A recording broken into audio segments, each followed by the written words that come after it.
ইসলামাবাদে কি এমন হলো যে যুক্তরাষ্ট্র আর ইরানের মধ্যকার একটা শান্তি আলোচনা পুরোপুরি ভেসে গেল? চলুন আজ আমরা সেই নাটকীয় ব্যর্থতার কারণগুলোই একটু খতিয়ে দেখব। ভাবা যায় টানা ২১ ঘণ্টা ধরে দর কষাকষি চলল, কিন্তু শেষ পর্যন্ত কিছুই হল না। ১২ই এপ্রিল ২০২৬ ইসলামাবাদের সেই বৈঠকটা কয়েক দশকের মধ্যে যুক্তরাষ্ট্র আর ইরানের মধ্যে সবথেকে গুরুত্বপূর্ণ আলোচনা, কিন্তু কোনো চুক্তি ছাড়াই শেষ হয়ে গেল। আর এই ব্যর্থতার খবরটা দিলেন মার্কিন ভাইস প্রেসিডেন্ট জেডি ভ্যান্স, ঠিক পাকিস্তান ছাড়ার আগ মুহূর্তে। তার এই এক ঘোষণাতেই ২ সপ্তাহের যে একটা ভঙ্গুর যুদ্ধবিরতি চলছিল, সেটাও যেন একদম খাদের কিনারায় চলে আসলো। কিন্তু প্রশ্ন হলো, এই আলোচনাটা এত জরুরি ছিল কেন? এর উত্তরটা পেতে হলে আমাদের একটু পেছনে ফিরে যেতে হবে। দেখতে হবে এর ঠিক আগেই ঘটে যাওয়া সেই ভয়ঙ্কর ৪৪ দিনের যুদ্ধের দিকে। চলুন সেই প্রেক্ষাপটটা একটু দেখে আসি।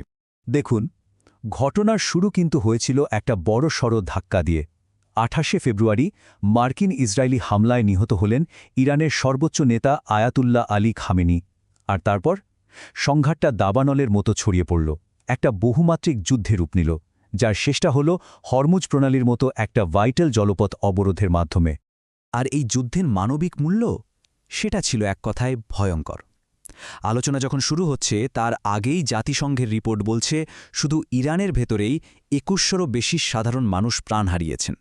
শুধু তাই না, সাধারণ মানুষের জীবনযাত্রার ওপরের প্রভাব ছিল মারাত্মক। ১ লাখের বেশি বাড়িঘর, শত শত স্কুল, হাসপাতাল সব ধ্বংস হয়ে গেছে। আর প্রায় ৪০ লক্ষ মানুষ এই সহিংসতার কারণে সরাসরি ক্ষতিগ্রস্ত হয়েছিলেন। তো এমন একটা পরিস্থিতিতে যখন দুই পক্ষ আলোচনার টেবিলে বসল, তাদের মানসিকতা ছিল একদম দুই মেরুর।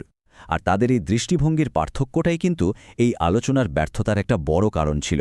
মার্কিন দল, যার নেতৃত্বে ছিলেন ভাইস প্রেসিডেন্ট ভ্যান্স, তারা ধরেই নিয়েছিল যে যুদ্ধটা তারা জিতেই গেছে, এখন শুধু শর্ত চাপানোর পালা। আর অন্যদিকে শোকের কালো পোশাকে ইরানি দলটা এসেছিল। তাদের কাছে এটা ছিল অস্তিত্ব রক্ষার লড়াই, একটা বড়সড় আঞ্চলিক সমাধানের সুযোগ। এই দুই মানসিকতার সংঘাতটা ছিল একদম পরিষ্কার। ওয়াশিংটন দিল একটা আল্টিমেটাম, মানে ফাইনাল অফার, আর তেহরান দিল ১০ দফা প্রস্তাব। তাদের মতে এটাই ছিল এগোবার একমাত্র রাস্তা। আচ্ছা, চলুন এবার একটু গভীরে যাই, দেখি ঠিক কোন কোন বিষয়ে দুই পক্ষের মধ্যে কোনোভাবেই আপোষ করা সম্ভব হয়নি। মূলত ৪টা বড়সড় ইস্যু ছিল, যেখানে দুই পক্ষই ছিল নিজেদের অবস্থানে অনড়। এই ৪টা পয়েন্টই ছিল আসল ডিল ব্রেকার।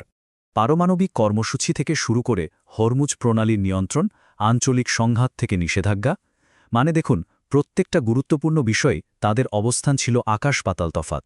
সোজা কথায় তারা যেন দুটো আলাদা পৃথিবী থেকে কথা বলছিল। আমেরিকার জন্য সবচেয়ে বড় রেড লাইন ছিল একটাই: ইরানের পারমাণবিক কর্মসূচি পুরোপুরি বন্ধ করতে হবে এবং সেটার প্রমাণ দিতে হবে।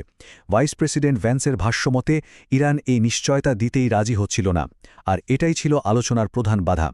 আর তৎকালীন প্রেসিডেন্ট ট্রাম্পের এই কথাটা শুনলেই বোঝা যায় আমেরিকার মনোভাবটা কেমন ছিল।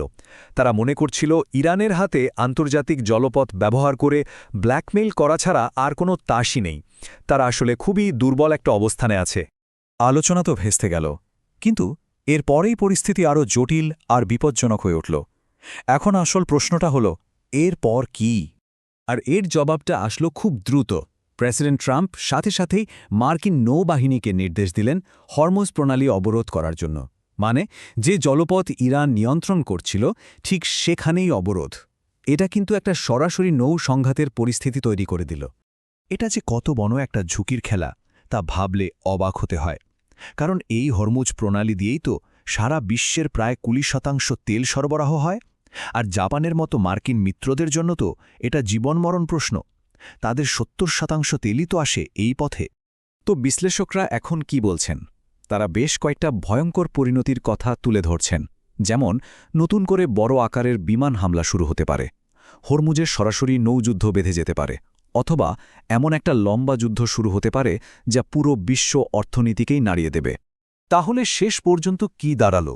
ইসলামাবাদের এই ব্যর্থতা পুরো অঞ্চলটাকেই একটা খাদের কিনারায় এনে দাঁড় করিয়েছে। এখন প্রশ্ন একটাই: আমেরিকার দেয়া সেই ফাইনাল অফার কি আসলেই শান্তির কোনো পথ ছিল, নাকি এটা ছিল আরও বড় একটা যুদ্ধের অশনি সংকেত? সারা বিশ্ব কিন্তু এখন সেদিকেই তাকিয়ে আছে, দেখার জন্য যে এরপর কি হয়।